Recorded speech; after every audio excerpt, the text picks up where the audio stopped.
తెలుసుకునే పరిస్థితి తెచ్చారంటే ఆ పార్టీ పరిస్థితి ఎంతో ఘోరంగా ఉంది అని అడుగుతున్నాం. ఏం జగన్మోహన్ రెడ్డి ఇప్పుడు ఎమ్మెల్యేలు తీసేసి వాళ్ళు పనికిరారు కాబట్టి హిజరాలకు ఇస్తావా అని అడుగుతున్నాం.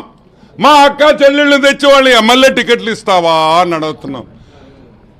ఆంధ్ర రాష్ట్ర చరిత్రలో ఒక నాయకుడి మీద మీకు దమ్ము లేదు కాబట్టి, భయపడ్డారు కాబట్టి హిజ్రాలు పంపిస్తారా? సిగ్గుందా మీకు అని అడుగుతున్నా.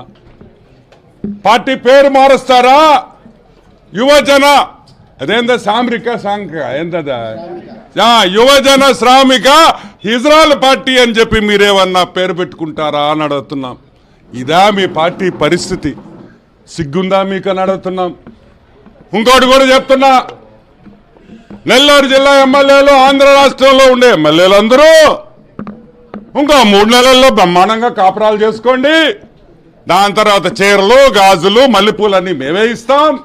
మిమ్మల్ని అందరినీ హిజ్రాలుగా డిక్లేర్ చేసి మీరు మా హిజ్రా అక్క చెల్లెళ్ళతో మీరు బ్రహ్మాండంగా తిరగొచ్చని కూడా నేను మనవి చేస్తున్నా. ఇప్పుడు కన్నా మారండి. రాజశేఖర్ రెడ్డి పరువు తీయద్దు, పెద్ద ఆయన పరువు తీయద్దు. ఇజ్రాయల్ నింద్ర తీసుకొని వచ్చేది ఎదవల్లారా? ఇంత పెద్ద పార్టీ పెట్టుకొని బాగా మెక్కి ఒళ్ళంతా బలిసి ఒక్కొక్క నా కొడుక్కి వచ్చి మీ పార్టీ కోసం పోరాడి దమ్ములు ఎదురే మీక డబ్బులు ఇచ్చి ఇజ్రాయల్ పంపిస్తారా? యాదవల్లారా ఏం బ్రతుకులరా మీ? డబ్బు సంపాదిస్తే కాదురా రే. తెలుగుదేశం కార్యకర్తల్ని చూసి ధైర్యము దమ్మెందే ఏందో తెలుసుకోండి అని కూడా మీకు అందరికీ చెప్తున్నా. ఈరోజు జగన్మోహన్ రెడ్డికి కూడా ఒకటే చెప్తున్నాం, ఇంత దిగజారుడు పనికిరాదు హాఫ్ టికెట్. నేనేదో హాఫ్ టికెట్ అనుకున్నాను అనుకో, మీ పార్టీ వాళ్ళు కూడా అందరూ అదే రూట్లో పోతే ఎట్టా?